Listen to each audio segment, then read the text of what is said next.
39 അധ്യായം. നീയോ മനുഷ്യപുത്ര, ഗോഗിനെക്കുറിച്ച് പ്രവചിച്ചു പറയേണ്ടത് യഹോവയായ കർത്താവ് ഇപ്രകാരം അരുളി ചെയ്യുന്നു. രോശ്, മേശക്, തൂബൽ എന്നിവയുടെ പ്രഭുവായ ഗോഗേ, ഞാൻ നിനക്ക് വിരോധമായിരിക്കുന്നു. ഞാൻ നിനക്ക് വഴിതെറ്റിച്ച് നിന്നിൽ 6 ശേഷിപ്പിച്ച് നിന്നെ വടക്കേ അറ്റത്തുനിന്ന് പുറപ്പെടുവിച്ച് ഇസ്രയേൽ പർവ്വതങ്ങളിൽ വരുത്തും. നിന്റെ ഇടംകൈയിൽ നിന്ന് ഞാൻ നിന്റെ വില്ല് തെറിപ്പിച്ച് വലംകൈയിൽ നിന്ന് നിന്റെ അമ്പ് വീഴിക്കും. നീയും നിന്റെ എല്ലാ പടക്കൂട്ടങ്ങളും നിന്നോടുകൂടെയുള്ള ജാതികളും ഇസ്രയേൽ പർവ്വതങ്ങളിൽ വീഴും. ഞാൻ നിന്നെ കഴുകുമുതലായ പറവയ്ക്കൊക്കെയും കാട്ടുമൃഗത്തിനും ഇരയായി കൊടുക്കും. നീ വെളിമ്പ്രദേശത്ത് വീഴും.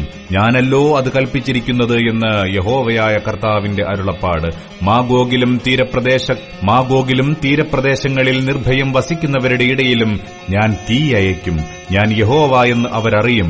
ഇങ്ങനെ ഞാൻ എന്റെ വിശുദ്ധനാമം എന്റെ ജനമായ ഇസ്രയേലിന്റെ നടുവിൽ വെളിപ്പെടുത്തും. ഇനി എന്റെ വിശുദ്ധനാമം അശുദ്ധമാക്കുവാൻ ഞാൻ സമ്മതിക്കയില്ല.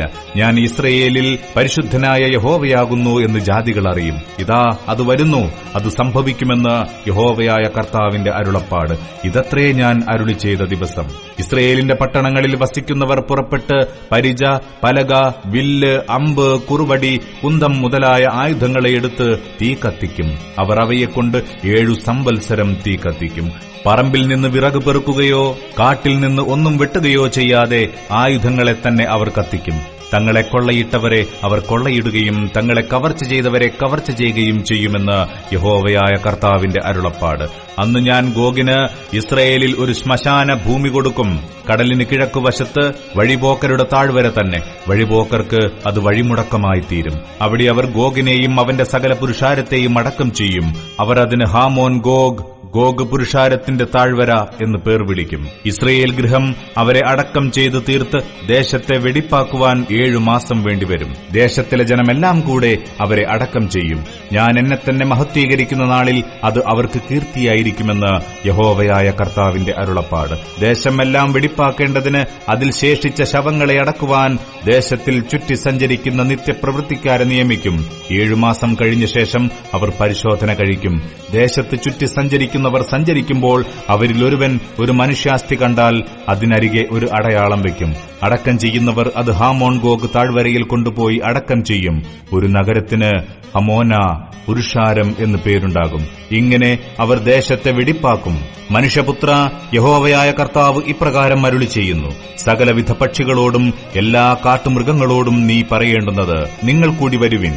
നിങ്ങൾ മാംസം തിന്നുകയും രക്തം കുടിക്കുകയും ചെയ്യേണ്ടതിന് ഞാൻ ഇസ്രയേൽ പർവ്വതങ്ങളിൽ ഒരു മഹായാഗമായി നിങ്ങൾക്ക് വേണ്ടി അറുക്കുവാൻ പോകുന്ന എന്റെ യാഗത്തിന് 4 പുറത്തുനിന്നും വന്നുകൂടുവിൻ. നിങ്ങൾ വീരന്മാരുടെ മാംസം തിന്ന് ഭൂമിയിലെ പ്രഭുക്കന്മാരുടെ രക്തം കുടിക്കണം.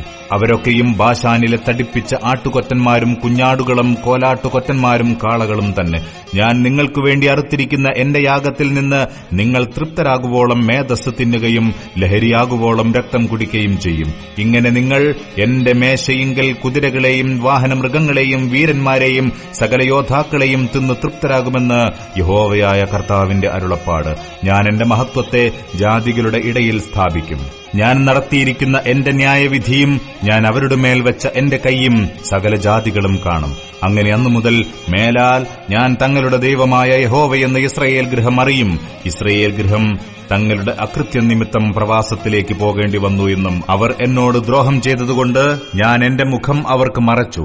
അവരൊക്കെയും വാൾ കൊണ്ട് വീഴേണ്ടതിന് അവരെ അവരുടെ വൈരികളുടെ കൈയിലേൽപ്പിച്ചു എന്നും ജാതികൾ അറിയും. അവരുടെ അശുദ്ധിക്കും അവരുടെ അതിക്രമങ്ങൾക്കും തക്കവണ്ണം ഞാൻ അവരോട് പ്രവർത്തിച്ച് എന്റെ മുഖം അവർക്ക് മറച്ചു. അതുകൊണ്ട് യഹോവയായ കർത്താവ് ഇപ്രകാരം അരുളി ചെയ്യുന്നു. ഇപ്പോൾ ഞാൻ യാക്കോബിന്റെ പ്രവാസികളെ മടക്കി വരുത്തി ഇസ്രയേൽ ഗൃഹത്തോടൊക്കെയും കരുണ ചെയ്ത് എന്റെ വിശുദ്ധനാമം നിമിത്തം തീക്ഷ്ണത കാണിക്കും.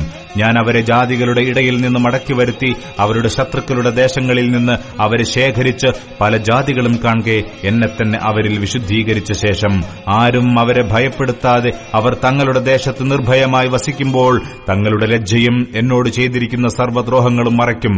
ഞാൻ അവരെ ജാതികളുടെ ഇടയിൽ ബദ്ധരായി കൊണ്ടുപോകുമാറാക്കുകയും അവരിൽ ആരെയും അവിടെ വിട്ടേക്കാതെ അവരുടെ ദേശത്തേക്ക് കൂട്ടിവരുത്തുകയും ചെയ്തതിനാൽ ഞാൻ അവരുടെ ദൈവമായ യഹോവ എന്നവരറിയും. ഞാൻ ഇസ്രയേൽ ഗൃഹത്തിന്മേൽ എന്റെ ആത്മാവിനെ പകർന്നിരിക്കയാൽ ഇനി എന്റെ മുഖം അവർക്ക് മറയ്ക്കുകയില്ല എന്ന് യഹോവയായ കർത്താവിന്റെ അരുളപ്പാട്.